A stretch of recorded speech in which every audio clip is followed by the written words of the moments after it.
So you are out at Patriots camp. Who? First of all, can you? How different is it from last year?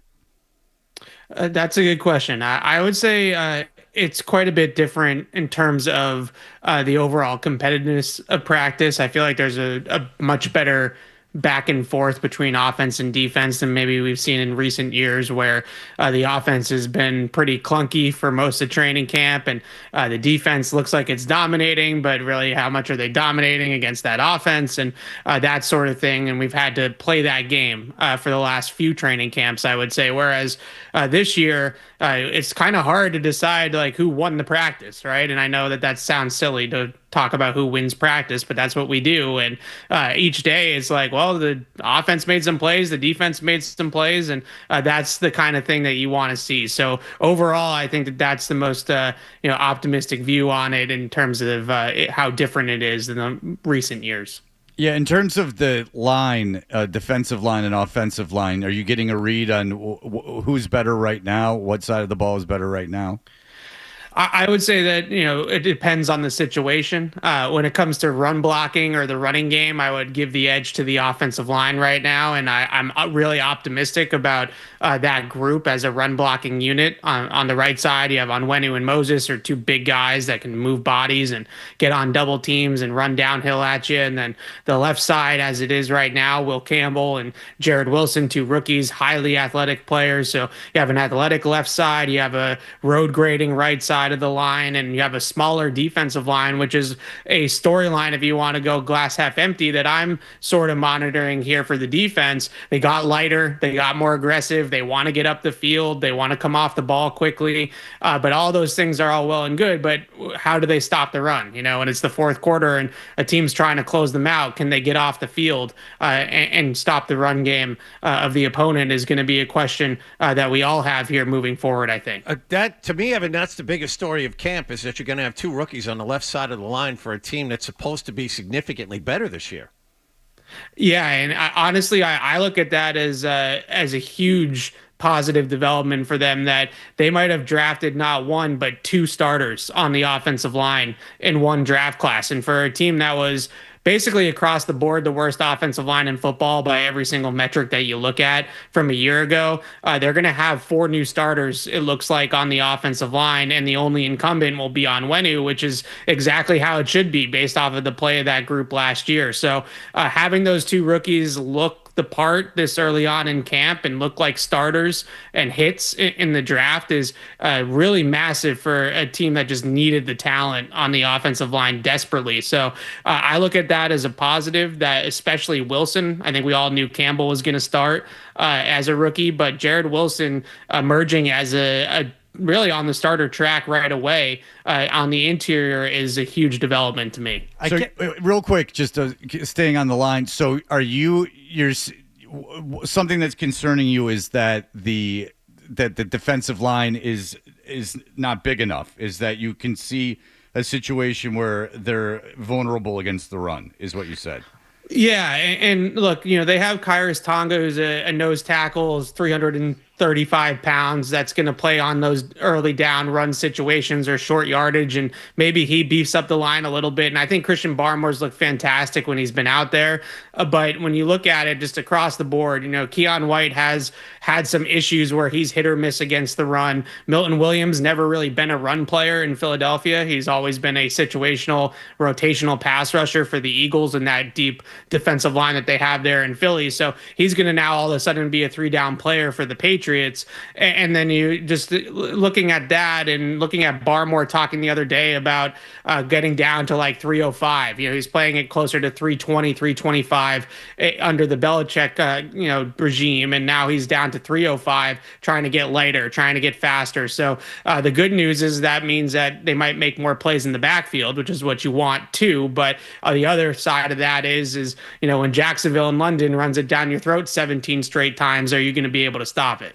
Yeah, I guess that kind of goes back to what you started with there too, Evan, is that if you're talking about who's winning the day in camp, and it's great that the defense looks and just personnel wise on paper they are the better of the units, but it is always under the in the vacuum of who they're going against and who they're playing against, and what does this mean, not just for the defense, but what does it mean for the offense? How are they going to fare against other teams, and is the defense really that good, or when it comes to the offensive line and the weapons that they have to deal with so far, are they really going to be that shorthanded?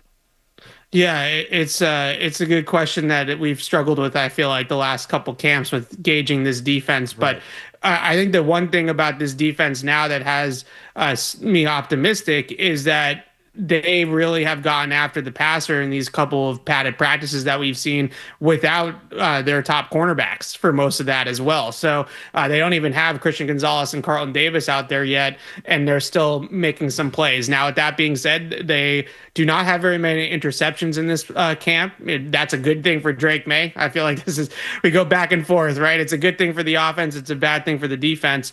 So I'd like to see a few more turnovers created, even though we don't want to see Drake throwing picks in practice. You still want to see the defense be able to do that and turn the ball over. But overall, I think this defense, and really across the board, they have much better frontline players than what they had a year ago. Their starters on both sides of the ball are improved. But my number one question with the team right now is depth. Their one deep looks great. Well, how does their two deep look? And once they start to get those inevitable injuries and those start to pile up, which they will, do they have the depth to withstand losing Christian Gonzalez for a period of time, losing one of the tackles, Morgan Moses or Will Campbell? Like, who are their backups, and are those guys good enough to carry them for a little while if those frontline guys are out of the lineup? More to your points, when do we start worrying about the secondary, more specifically Carlton Davis?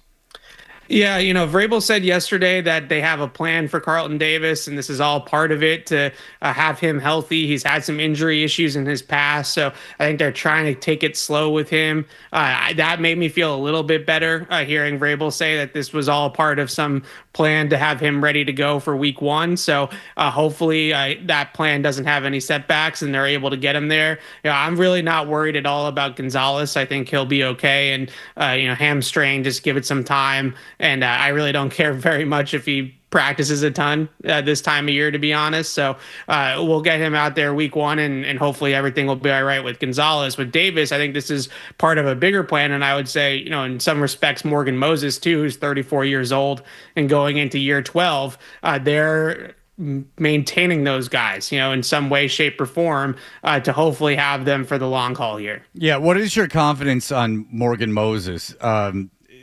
Not that he'll be a relatively effective right tackle, but that he'll be able to play a majority of these games.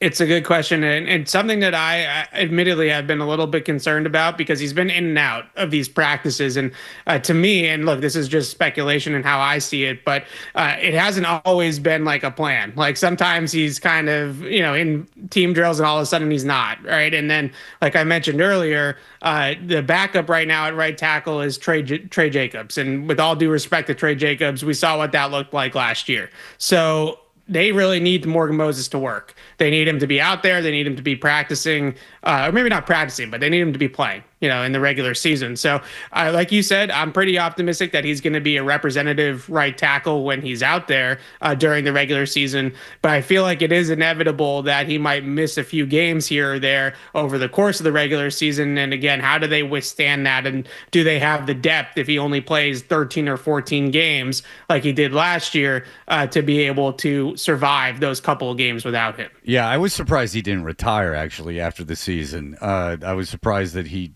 wanted to keep playing. He played through a lot of stuff last year, and like you said, he missed some games, but he played hurt, which was people loved him, but he played hurt a lot last year. And, he's been carrying a lot of weight for a long time, so hopefully he can stay healthy. All right, Evan, it sounds like exciting times. Joe Mazzulla was at practice yesterday. Oh, your buddy. Yeah, did he engage in any jiu-jitsu chess strategy with Vrabel and the players? Were there any push hands techniques being employed maybe for the linemen? They were not, but I believe Vrabel said that his son, Joe Mazzulla's son, plays football at Zavarian and is playing outside linebacker at Zavarian. So Vrabel was very excited about that, as you can imagine. And Mazzulla was down at the pass rush one-on-ones for a while with his son. So I think they were trying to pick up pointers from Vrabel instead of the other way around yesterday. Yeah. Did you know that Mazzulla at one point walked 3 miles without shoes on? It was Him and Matt Collins. Did they do it together? No, it was in the Costa Rican jungle. It was with Josh Waitskin, who I don't have to tell you who that is, Evan. And it was not necessarily about the walking, Fred.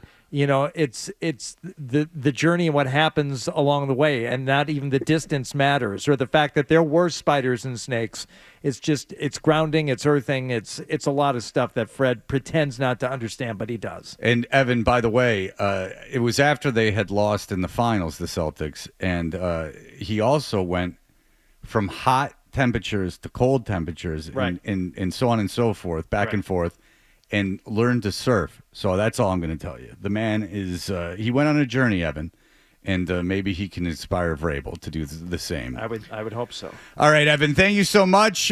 Patriots.com as a very exciting camp proceeds and or keeps going on. Evan, thank you so much, my friend. Anytime, guys. Thanks for having me. If you like that clip, and how could you not? Check out more videos from Toucher and Hardy here. Point slightly up and to the left. For more Patriots analysis and opinion, hit this playlist. Point slightly down and to the left. And for the latest from the Sports Hub, download at 985thesportshub.com.